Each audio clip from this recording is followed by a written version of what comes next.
우리가 피로회복제 이렇게 보시다 보면 가장 그 뭐 이렇게 성분 중에 구연산이라는 게 참 눈에 많이 보이거든요. 맞아요. 예. 그 구연산은 우리 몸에 어떤 역할을 하는 건가요? 예, 그 구연산이라는 성분은 그 에너지 대사에서 굉장히 중추적인 역할을 하는 그런 성분이에요. 예, 그래서 뭐 당류가 대사될 때나 지질이 대사될 때 모두 다 그 구연산 회로라는 걸 통해서 대사가 되는데 사실 피로의 원인은 여러 가지가 있지만 특히 근육 운동을 많이 해서 쌓이게 되는 그 피로 물질이 젖산이라는 것이거든요. 소위 뭐 알배긴다고 그렇죠. 그럴 때 젖산 농도가 굉장히 높아지게 되겠죠. 그래서 그럴 때 그 젖을 빨리 원래 포도당 형태로 그래서 결국은 글리코겐 형태로 다시 합성을 시켜주면 근육의 피로가 이제 풀리게 되는데 그 종류를 좀 봐야 될 것 같아요. 이미숙 교수님.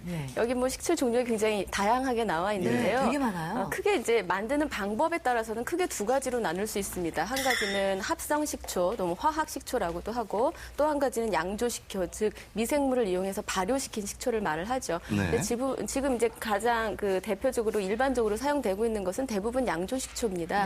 근데 뭐 식당 같은 데서는 일부 화학 식초를 사용하기도 하죠. 그 합성 식초는 이제 빙초산을 그게 너무 강하니까 희석을 한 다음에 너무 맛이 없으니까 또 아미노산도 일부 집어넣고 여러 가지 당류도 집어넣고 해서 식초의 맛이 나도록 만든 그런 것이고요.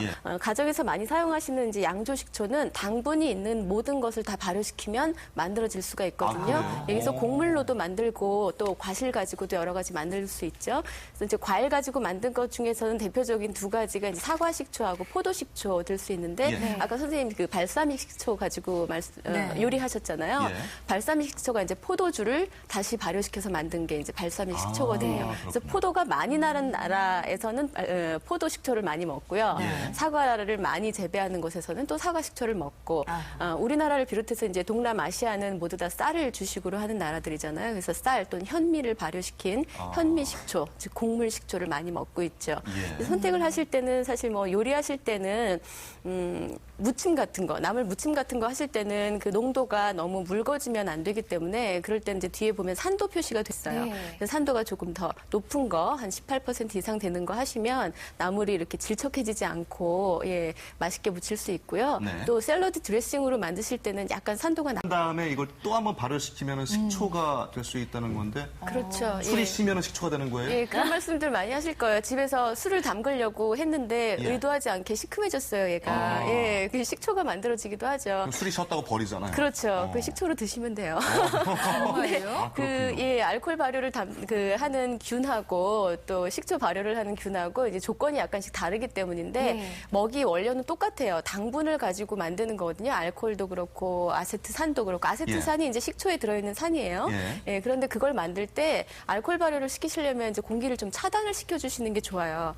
그래야지 더 잘 만들어지고요. 밀봉시키잖아요. 공기 안 그렇죠. 들어가게. 그런데 이제 차단을 잘못했으면 공기가 막 들어가면서 공기를 좋아하는 식초산균이 막 번식을 시작하죠. 그럼 이제 술이 쉬어지게 되고 결국 술이 아니라 식초가 만들어지게 되는 거죠. 신기하네요. 근데 이제 술 같은 경우는 오래 묵을수록 좋다 뭐 이런 말씀 많이 하시잖아요. 하셨죠? 좋아요, 오래 묵으면. 근데 식초 같은 경우도 오래 묵으면 묵을수록 좋은 건가요?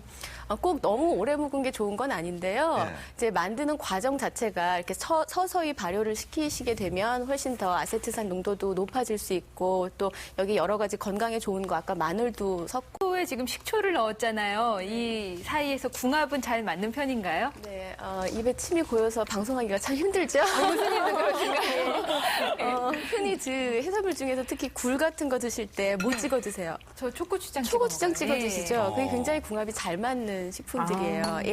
그게 이제 굴 같은 해산물들 여기 지금 사용하신 것들도 굉장히 부패되기 쉬운 식품들이거든요. 근데 이제 식초가 그런 부패를 억제해주는 역할을 하기 때문에 식중독 예방하는 효과를 기대할 수가 있죠.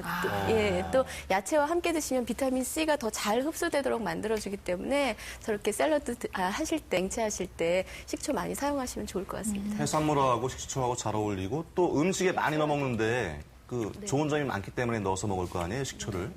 어떤 좋은 점이 또 있을까요? 조금 전에 선생님 그 소스 만드실 때 식초 넣으시면 소금 조금 넣으세요 이렇게 말씀하셨죠. 예, 이게 굉장히 중요한 얘기예요. 음식을 드실 때 네. 사실 음식 맛의 절반은 소금 맛이라고 해도 과언이 아닐 정도로 간이 맞아야지 맛있게 먹을 수가 네. 있거든요. 그런데 이제 그게 문제가 되는 게 소금 섭취를 지나치게 하셔서 혈압이 높아지시는 분들, 고혈압 환자나 또는 신장 질환이 있으신 분들, 또는 여러 가지 원인에 의해서 몸이 붓는 증세, 즉 부종이 있으신 경우에는 이제 짜게 먹지 말라고 얘기를 하죠. 그런데 식이요법을 하실 때 너무 힘든 게 그 식이요법을 하려면 맛이 없어요. 저염 식사를 하시려면 맛이 없으니까 하다가 포기를 하시게 되거든요. 갖고 있는 주성분하고 네. 또 어떤 식품으로 표시될 수 있는 거고 다른가 봐요, 기준 같은 게.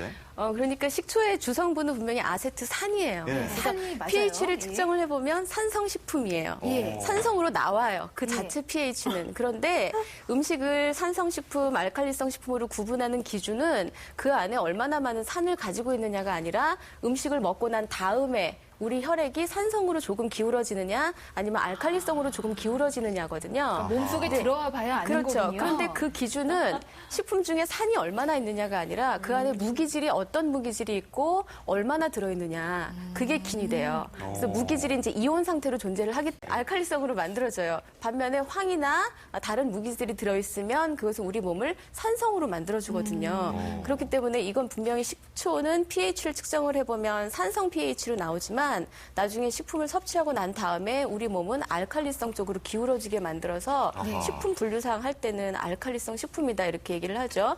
또 뭐 오렌지 주스 같은 거 시큼한 맛 나잖아요. 네. pH 측정을 해보면 그것도 역시 산성이에요. 예. 하지만 오렌지 주스도 알칼리성 식품이죠. 그렇군요. 그 겉으로 볼 때는 시큼하고 그러면 지금 이게 달걀 껍질을 식초에 녹여서 먹는 거라서 좋은 거잖아요. 어떤 점이 좋은 건가요, 이 교수님? 예, 달걀 껍질에는 굉장히 칼슘이 많이 들어있거든요. 네. 그런데 뭐 칼슘이 골다공증 예방에도 좋고 근육 운동에도 도움이 되고 뭐 여러 가지 pH를 일정하게 혈액의 pH를 맞춰준다 그런 뭐 여러 가지 장점이 있는 걸 많이 들으셨을 거예요. 네. 예, 그런데 특히나 그 칼슘은 문제가 되는 게 위에서 이렇게 흡수율이 높은 무기질은 아니에요.